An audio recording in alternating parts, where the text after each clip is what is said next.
Alors, JB, ça va bien? La journée mondiale de la radio est célébrée depuis 2012, le 13 février de l'année.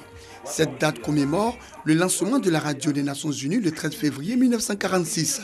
Cette célébration vise à encourager les grands réseaux et les radios communautaires à promouvoir à travers les ondes l'accès à l'information.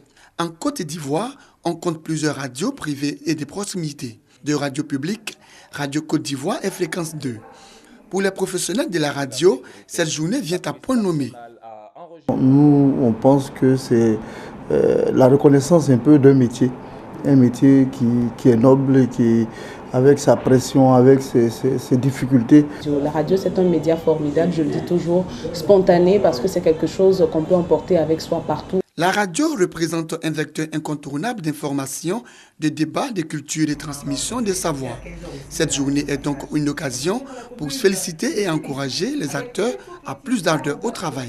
La radio, ce n'est pas facile, c'est un média qui est très difficile. C'est de demander à tous ces journalistes radio de se mettre au travail, de tenir compte de la population, des auditeurs. Selon l'Union internationale des télécommunications, plus de 75% des foyers des pays en développement possèdent au moins un récepteur radio.